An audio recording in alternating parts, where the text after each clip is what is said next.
ရေနွေးကြိုပါမယ်ပြီးရင်စားထည့်မယ်တန်တန်ရုပ်ပြီး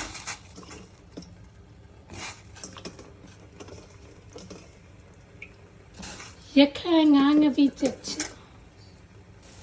ရုပ်သီးကိုရေနွေးပပဆူအောင်ပြုံးမယ်ငါးအသားလေးပြည့်သွားအောင်နည်းနည်းအဆင်ပြေ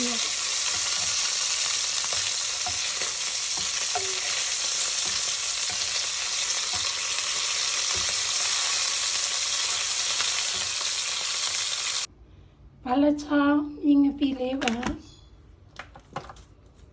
ဒါလေးကတော့မကြည့်တိမဲ့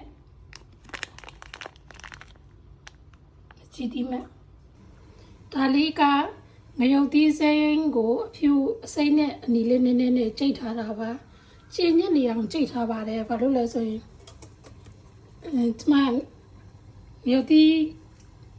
မညံ့ဘက်အောက်တယ်လို့ဒါလေးကငရုတ်သီးစိမ်းရဲ့ဒါလည်းငရုတ်သီးအစိမ်းတောက်ရဲ့အနီတောက်ရဲ့ကိုကြိတ်ထားတာပါညညလေးကြိတ်ထားတဲ့တံပတ်သီးဆိုရင်ဘက်အောက်မှာဆိုလို့ဒါလေးကမကြည့်တိမဲ့ဖြော်ထားတာလေးပါ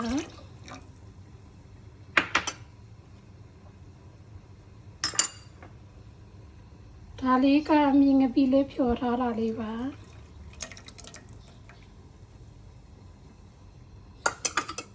အထက်တဲ့ဟာတွေအကုန်ယူသဲတွေနဲ့မှုလို့ပြီးရင်ငါ့ကိုညှိနှံ့နဲ့မှာကျတော့နည်းနည်းလေးစီတက်ပေးထားတယ်ဘာလို့လဲဆိုငညင်းကြီးဖြစ်နေမှာကြောက်လို့ပြီးရင်ဒီနေ့ကတော့ချုံမုတ်သုံးထားတယ်ချုံမုတ်သုံးထားမယ်ပြီးရင်ထားဖီဆော်လေးနည်းနည်းသုံးမယ်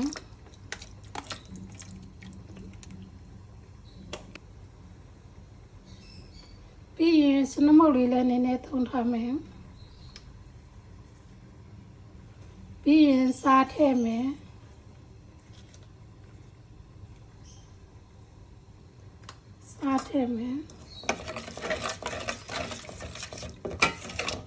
ဒီဟာလေးကိုတိတိကျကျပွားဆူပြီးရေခန်းနဲ့တီကိုချက်မယ်ဒါလေးကတော့ဟိုတနေ့ကမြင်ငပိချက်ထားတာလေးထည့်လိုက်တော့မြင်ငပိနဲ့ပစုံကြောက်လေးချက်ထားတာပြီးရင်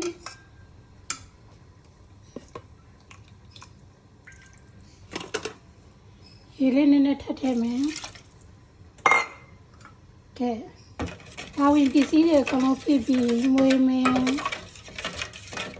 မွေးပြီးရင်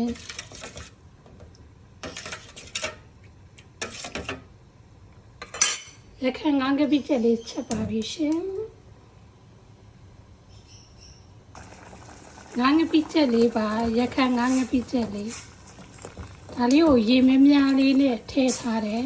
ပြီးရင်ကိုလိုချင်တဲ့အနေထားအထိပေါ့နော်ရေခန့်လေးဖြစ်အောင်ပြည့်လေးချက်မယ်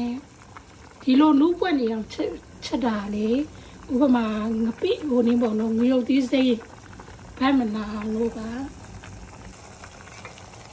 ရေတွေအများကြီးနဲ့ငါးငပိချက်ကိုချက်ထားတာဒီနေ့ထားလေးရပါပြီသူကရေမများထည့်လိုက်သေးလားရေမများထည့်ရေတွေအများကြီးထည့်လို့စိတ်မပူနဲ့ရေမများကြီးထည့်ပြီးရင်အဲ့ဒီရေကိုပွတ်ဆူနေအောင်ကွာပြင်ကိုလိုချင်တဲ့နေသားလေးရအောင်ချက်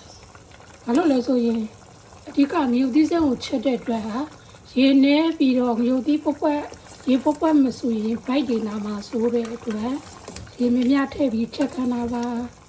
အခုဆိုရင်ဒီလောက်လေးကွာငါးလေးလည်းဖြစ်လေးနဲ့ရခိုင်ငါးငပိချက်လေးရပါပြီရှင်ဆက်လေးနဲ့ရတာတော့ရှင်ပဲနော်